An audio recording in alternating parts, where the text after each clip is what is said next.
¿Qué tal? ¿Cómo están? Qué bueno que nos acompañan de nuevo en Expedientes TVC. Hoy, lamentablemente, México está reprobado en Estado de Derecho. Y no lo digo yo, lo dice la realidad que invariablemente vamos viviendo día a día. Y hoy justamente vamos a abrir este expediente de la mano de José Mario de la Garza Marroquín. Él es el presidente de la Barra Mexicana de Abogados, sanluisino de nacimiento. José Mario, gracias por estar con nosotros, bienvenido. Muchísimas gracias por la invitación y pues estoy a la orden. Muchísimas gracias. Bueno, recién acabas de tomar el mando, valga el término, de esta Barra Mexicana de Abogados. Si no me equivoco, eres el primero que no eres de la Ciudad de México, sanluisino. Sí, es correcto. La Barra se fundó hace más de 90 años y se pensó como una organización de abogados para la Ciudad de México. Después vino una reflexión en la Barra de convertir a una estructura de carácter nacional. De ahí surgieron capítulos en diferentes estados de la República y esos capítulos, uno de ellos fue el que yo fundé en San Luis Potosí, y de ahí se dio una trayectoria para que yo fuera el primer presidente de la Barra que viene de un capítulo y que no proviene, digamos, de la estructura de la Ciudad de México. Así es. ¿Cuántos años ya de la Barra Mexicana? Tenemos 92 años de existencia. Y después de 92 años, un sanluisino toma las riendas. ¿Qué representa para San Luis Potosí? Pues representa, yo considero, un gran paso en que estas estructuras que estaban muy centralizadas tengan una visión de lo que pasa en todo México. Yo te diría que la agenda de los estados, ahora que hablabas del Estado de Derecho, es muy importante lo que sucede en los municipios de nuestro país, lo que sucede con los gobernadores, lo estamos viendo en las noticias, ¿verdad? Y entonces, pues esta visión de la agenda de la Ciudad de México, que es muy importante, siendo la capital, también tenemos que tener una reflexión de qué es lo que pasa en los estados. Hay agendas particulares y por eso el reto ahora es que la Barra, además de ocuparse de la agenda nacional, se ocupe también de qué es lo que está pasando en San Luis, en Nuevo León, en Jalisco, y que tengamos esta visión más amplia de México en este contexto de los abogados, en esta perspectiva del ejercicio profesional en toda la República. Una visión y una acción. Correcto, correcto. Ahora, dime una cosa, ¿todos los abogados del país están integrados a la Barra? Mira, esta es una muy buena pregunta. En México no existe la obligación de pertenecer a un colegio de abogados. Exacto. Se conoce como colegiación obligatoria. En otros países, para tú poder ejercer la profesión, para poder ir con un juez, para poder tramitar un juicio, necesitas pertenecer a un colegio. En México se pensó que había la libertad de dedicarte a la profesión sin estar vinculado a un colegio. Entonces, la afiliación a la Barra es voluntaria, aun y cuando nosotros sí hemos presentado propuestas de debatir el que en México tengamos una colegiación obligatoria. ¿Por qué? Necesitas tener un control sobre quiénes están ejerciendo la profesión. Y me refiero a un control ético. ¿Para qué sirven las barras en otros países donde la colegiación es obligatoria? Si un abogado o una abogada viola las conductas éticas, da un acto de corrupción, entrega información confidencial, viola el secreto profesional, no atiende el asunto del cliente, el usuario de ese servicio jurídico puede ir al colegio y decir, pues este abogado que contraté violó el código, y ahí vendría una sanción, que en otros países llega hasta que te retiren la cédula profesional. Claro. Cosa que en México no vemos. Vemos que muchos profesionistas pueden cometer actos ilícitos contra sus clientes y no pasa nada. Y eso, lamentablemente, déjame decirlo, José Mario, en México lastima a todos los abogados, porque todos invariablemente, me atrevería a decir que un importante porcentaje de la población lo señala y cuestiona su ética, la ética de los abogados. Sí, hay una crisis, por supuesto, en México en la profesión jurídica. Otra más, sí, que de crisis estamos de una y otra. Pero esta es muy importante porque esta le pega al Estado de Derecho, como bien lo decías, porque los operadores del sistema jurídico son los abogados. Cuando tú necesitas hacer una actuación jurídica, pues vas a necesitar contratar a un abogado. Si ese abogado no tiene un código de conducta ético, pues probablemente el cliente no se da cuenta de lo que está pasando, de qué actos de corrupción se cometen con ministerios públicos, en tribunales, en dependencias. Probablemente el cliente no llega a percibirlo, pero el operador jurídico es el que está interactuando. Y mientras no tengamos un sistema que controle, que sancione, que verifique y que determine quién es quién en la profesión, pues vamos a seguir padeciendo el tema del Estado de Derecho y vamos a seguir repitiéndolo sin una solución clara. Yo sí creo que el tema del Estado de Derecho en México pasa, primero por saber quiénes son los abogados, quiénes deben de dejar de ser abogados, porque están actuando en contra del sistema. Y también déjame decirte otra cosa, para las personas que contratan a un abogado, no hay un sistema objetivo que les diga quién es quién. Te voy a decir esto. Sí. Voy a contratar a un abogado para un divorcio, te pongo el ejemplo. El cliente debe saber qué tantos cursos de capacitación ha tomado, qué tan informado está del tema, realmente es un experto o no es un experto, tiene un código de ética, tiene un contrato con el cual yo le voy a poder exigir. Si el abogado o la abogada no me cumplen, ¿a quién le voy a reclamar? Que eso es lo que pasa, déjame decirte, en todos los demás países. Invariablemente o contratas al amigo, al recomendado, o al que más barato te cobre. Exacto. Entonces, es la recomendación de boca en boca. De boca en boca. De boca en boca. Imagínate que tuviéramos un sistema en México que yo pudiera decir, voy a contratar a este abogado porque me tengo que divorciar, pero aquí tengo manera de comprobar si lo han sancionado, si ha actuado éticamente, si ha tomado cursos de capacitación, si ha estado actualizándose en la materia. Como tú sabes, las leyes en México cambian todos los días, pues nada más basta ver el trabajo en el Congreso y la cantidad de iniciativas que tenemos. Un abogado que se recibió hace 10 años, que no haya estudiado durante ese tiempo, hoy está totalmente fuera. Dime rápidamente, José Mario, ya con este panorama que nos acabas de presentar, ¿de qué sirve la barra mexicana de abogados? Excelente pregunta. En la barra, digamos que tenemos 3 pilares. Uno, actualización y educación jurídica continua. La barra ofrece más de 300 actividades al año en donde un abogado puede capacitarse en diferentes cosas. Entonces tú, al pertenecer a la barra, vas a tener una cantidad de oportunidades importantes para ver temas penales, familiares, mercantiles, temas de amparo, y te va a ir sirviendo pues para capacitarte y para conocer a los que están en esa área. 1. 2. Código de ética. Estamos estrenando este año un nuevo código de ética que tú cuando te incorporas a la barra te obligas a cumplirlo, y tenemos un procedimiento independiente para que cuando un abogado barrista no lo cumpla, hay una junta de honor que puede sancionarlo. O sea, hay un procedimiento. Bueno, hay un procedimiento de sanción donde se le escucha, por supuesto, puede ser expulsado del colegio, puede ser amonestado, y esta resolución que tome la Junta de Honor se le informa a la Dirección de Profesiones, que es la autoridad de la Secretaría de Educación Pública que controla las profesiones. Como te decía, como no existe una ley que nos obligue a estar colegiados, pues simplemente es una sanción del colegio que se publica y que se hace del conocimiento. Eso tiene mucho peso porque mañana, como yo te decía, si pregunto si ese abogado ha sido sancionado, pues ahí va a quedar un récord. Eso es hasta donde podemos llegar ahorita, porque ese es el marco legal que tenemos. ¿Vas a buscar en estos 2 escasos años que vas a ser el presidente, que eres el presidente de la barra mexicana de abogados, vas a buscar ese punto que ahora nos has mencionado, de hacerlo obligatorio el colegiado? Mira, esto se intentó hace algunos años en una reforma a la Constitución y no se pudo lograr, la colegiación obligatoria. Lo que vemos que sí podemos lograr es esto otro, la certificación obligatoria. ¿Qué quiere decir esto? Tú, para poder ejercer la profesión en México, vas a tener que estar certificado. No basta con la licenciatura. Exactamente. Entonces tú vas a tener, estamos proponiéndolo así, en un periodo de 5 años, que volverte a someter a un examen estandarizado, perfectamente que se lleve a cabo, y si tú no pasas ese examen, entonces digamos que tu cédula profesional va a tener una vigencia y tú la vas a tener que estar renovando.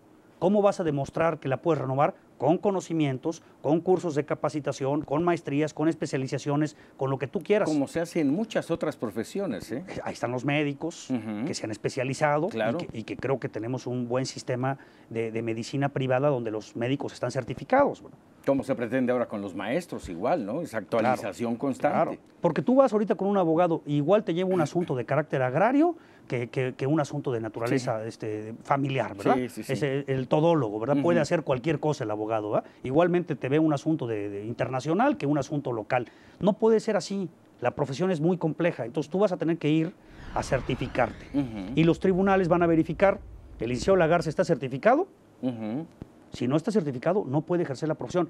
Ahora, esto lo tenemos que hacer en las leyes de profesiones de cada uno de los estados. Ujú. Ya lo tenemos en Jalisco, ya lo tenemos en Sinaloa, ya está presentada la iniciativa en San Luis Potosí, se acaba de presentar en Aguascalientes, vamos a presentarla en Puebla y vamos a presentarla en Nuevo León. Vamos avanzando, porque esto es una legislación de los estados. Los estados son los que regulan las profesiones. Ujú. Y estamos proponiendo entonces profesionistas certificados. Si quieres pertenecer a la barra, está bien, no es obligatorio, es voluntario, pero te vas a tener que certificar. Me parece excelente, José Mario. Vamos a hacer una breve pausa, pero vamos a entrar a un tema que ya lo tocamos, pero no de fondo, que es el Estado de Derecho. ¿Hay o no hay Estado de Derecho Muy importante. en México? Muy Vamos a hacer una pausa, regresamos aquí en Expedientes TVC. Todas las veces que hemos medido el Estado de Derecho, estamos reprobados.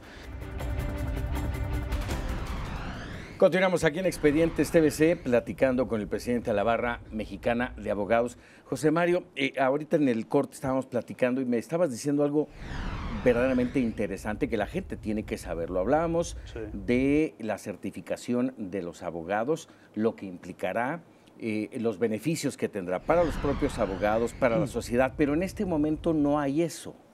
No, en ese momento la abogacía se maneja en México de una forma totalmente informal, no hay contratos de prestación de servicios, muchos abogados no dan facturas a sus clientes, se les paga en efectivo y luego te encuentras que esos abogados que fueron contratados abandonan la causa. El joven que está en la cárcel, cuando te dicen que pagaron cantidades importantes de dinero para su defensa, resulta que vas a ver el expediente y pues ¿cuál defensa? No hay una sola intervención y sin embargo ya cobraron, ya llevaron el dinero. Ese es el problema de la abogacía en México y hay que decirlo. Hay dos visiones ahí en ese aspecto, José Mario. Uno es los abogados abusivos, que son estos que estás mencionando, pero dentro de esos mismos considero yo que hay los abogados de universidades patito. Sí.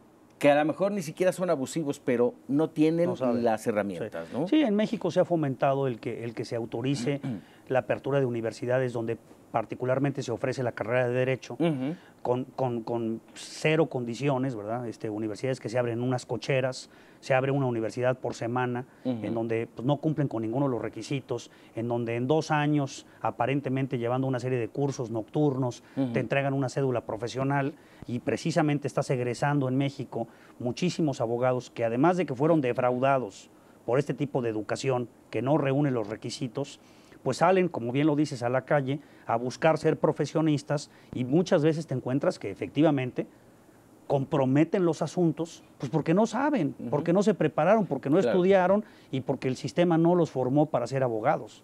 Tenemos que cambiar eso definitivamente si queremos entrarle al tema del Estado de Derecho. Importante la certificación de la cual vamos a estar muy pendientes, José Mario. Pero dime una cosa, y ahora sí, para entrar a este asunto del Estado de Derecho y para que todo el mundo estemos en la misma sintonía, ¿qué es el Estado de Derecho? El Estado de Derecho es que cualquier persona en México que se enfrenta con la ley, se le apliquen las normas de igual forma y siempre en los mismos términos. Es decir, te voy a poner un ejemplo.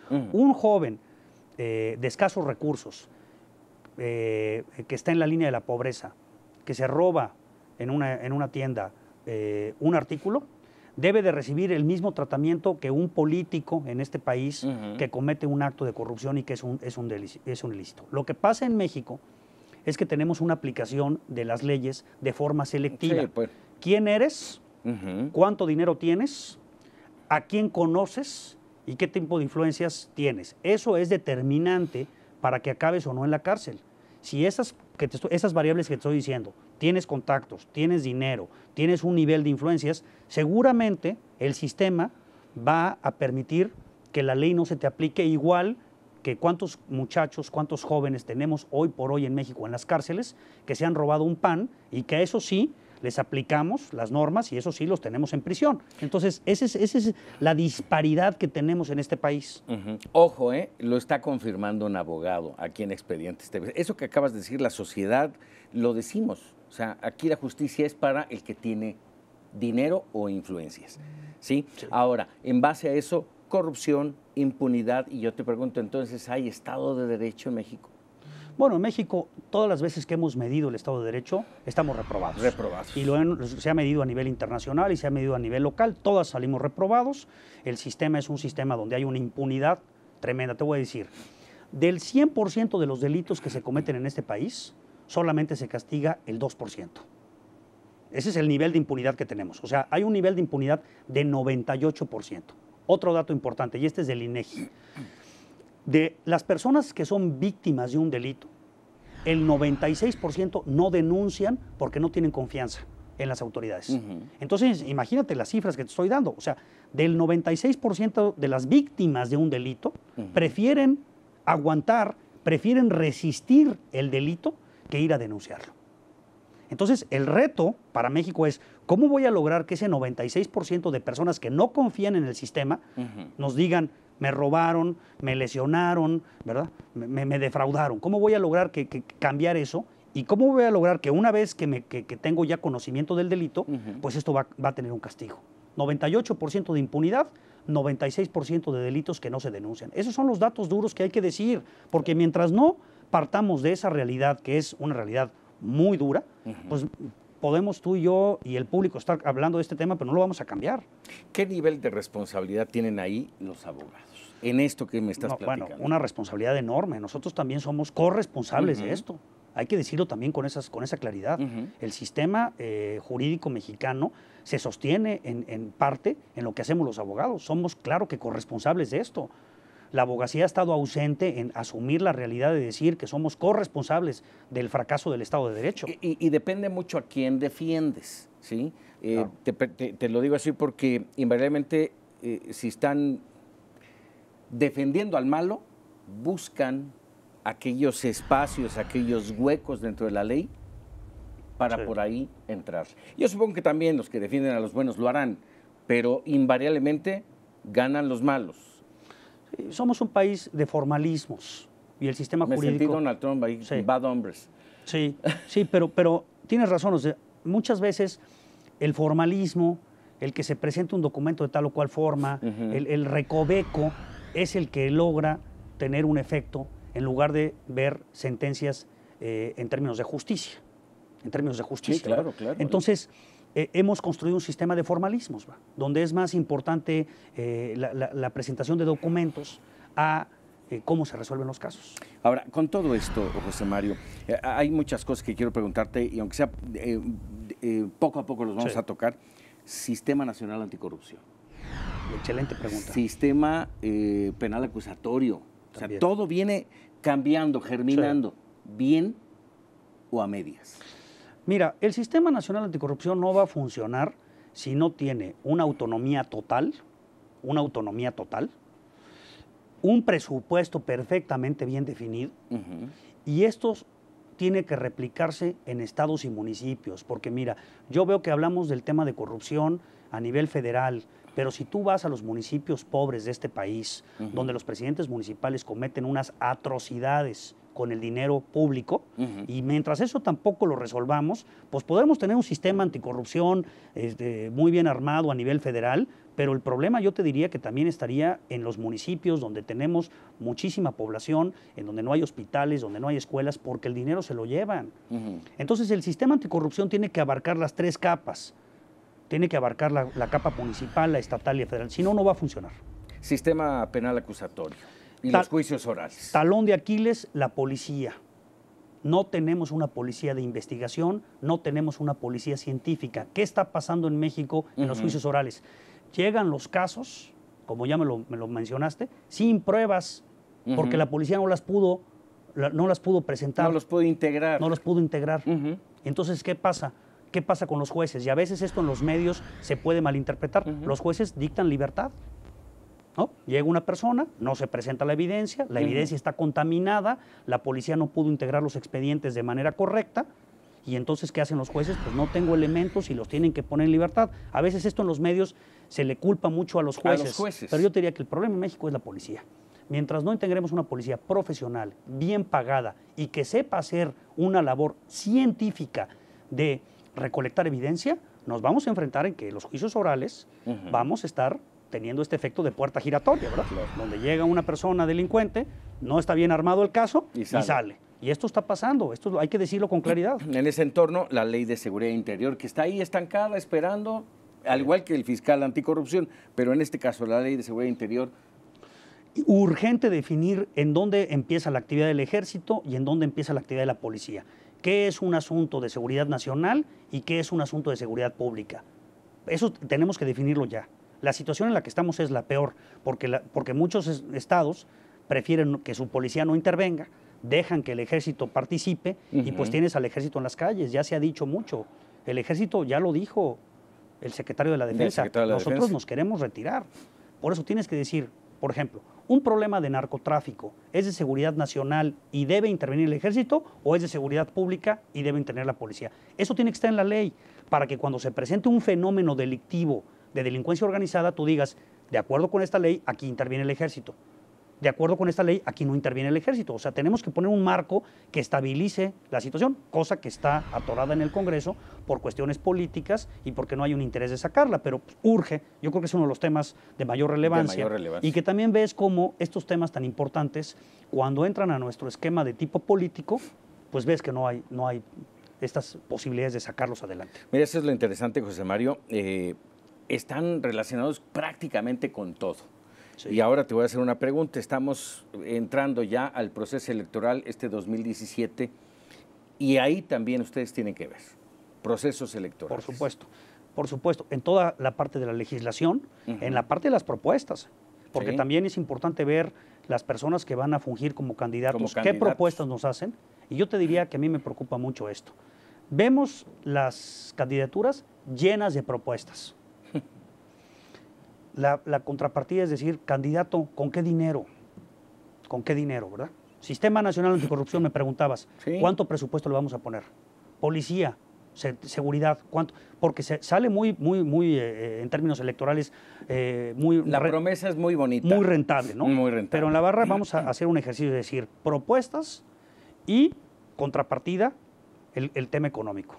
¿Verdad? ¿Cuánto del presupuesto que tiene México, cuánto le vamos a invertir a esto? Porque si no, pues estas campañas ya no las sabemos, ¿verdad?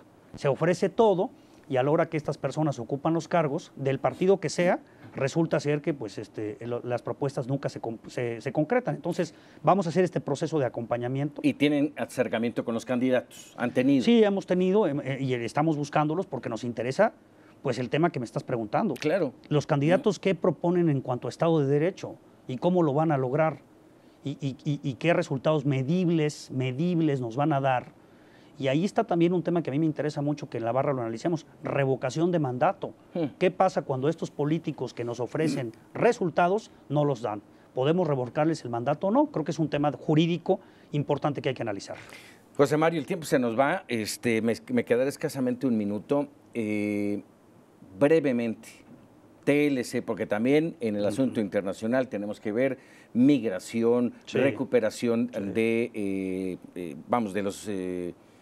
del dinero, de las propiedades, de los bienes de los migrantes, ahí también interviene. Estamos trabajando en esto. Mira, fuimos a la Secretaría de Relaciones Exteriores brevemente, nos dicen, necesitamos despachos en Estados Unidos que nos ayuden a representar a los connacionales. Estamos haciendo una red de despachos que lo hagan pro bono. Gratis, representación gratuita, y estamos trabajando en un programa para recuperar sus bienes, lo que decías, venderlos a los connacionales que ya fueron deportados, que no van a poder regresar a Estados Unidos, lograr que ese patrimonio que tienen allá lo vendan y que el dinero se les pueda restituir. Estamos trabajando en ese camino. ¿Hay pro bono en México? Nosotros tenemos una fundación que se llama la Fundación Barra Mexicana, donde hacemos trabajo pro bono. Invito al auditorio que si tienen algún problema y no tienen recursos para poder defender, nosotros encauzamos el asunto, tenemos un éxito amplísimo, no cobramos nada y hemos obtenido muchas libertades de jóvenes inocentes que están en las cárceles en nuestro país, que no tenían recursos y que ahora están en libertad. Rápidamente, ¿hay futuro para el Estado de Derecho en nuestro país? Pues mira, yo te diría que por eso me metí en esta travesía de la barra. Yo pienso que sí. Sí es una carrera de largo plazo, pero tenemos que armar un plan continuado y tenemos que armar una secuencia de cosas por hacer, en donde la sociedad civil nos tenemos que poner a trabajar. El Estado de Derecho no va a aparecer aquí simplemente porque un político, una autoridad nos los viene a prometer.